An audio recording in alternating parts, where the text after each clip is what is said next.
Mama told me a horror story when I was a little young. And yeah, it involved monsters and killings and guns. But it wasn't your ordinary horror story that you hear when you're young.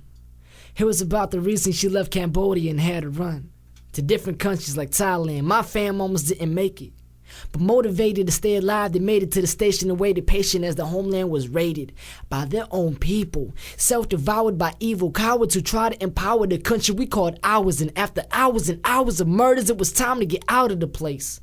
Get over to the States, at least we could be safe. Because the combination of human condensation and decreasing population made a proper statement that we will not make it alive. If we try to survive here in the eyes of a devil, the odds are incredibly slim. So the next step to go is the west more. At least we could rest, but never forget the rest of what's left in the deaths of our family members, including Granddaddy. He didn't make it because of mine. He was blessed with the heart he possessed, too smart for the rest, so they took him away. And till this day, Mama doesn't know if he's alive or in the grave. But calculating the ratio of those who survived and the percentile of how many are alive, most likely Granddaddy is one of the 1.7 million or 27% of the population who died. Then Daddy told me a horror story when I was just a little young.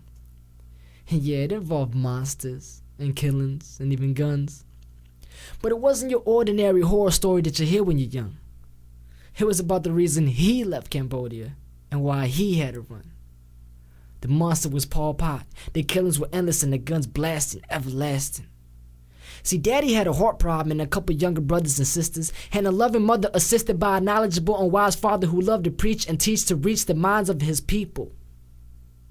But remember, education was equivalent to execution, and that consisted of starvation, a round of bullets in your body, your head to a tree, or electrocution, because they despised the evolution of their people, so their solution was to execute them. But with a mind full of knowledge and the wisdom of a farmer, he proceeded to take his family farther away from all of the pain as possibility and determination would allow him to.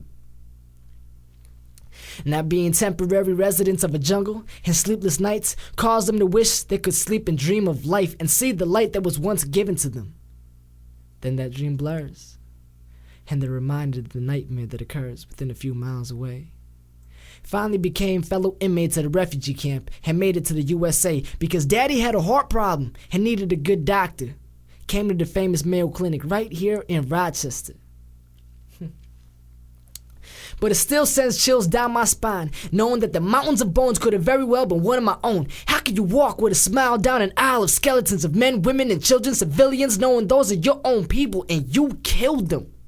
They could have been your uncle, aunt, niece, nephew, cousin, or mother, or even your father, sister, or brother, your own flesh and blood. Instead, you feel refreshed by the sensation of eliminating the blood out of the flesh of your own flesh and blood. How can you sleep with yourself, knowing that you ruin lives of many? Because if you kill even one individual, you're causing pain, suffering, and agony for the family. So actually, the casualty of that one individual can be defined as a tragedy.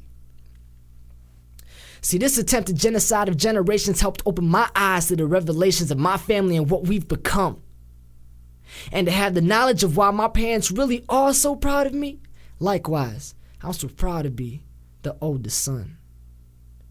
When Mama told me a story.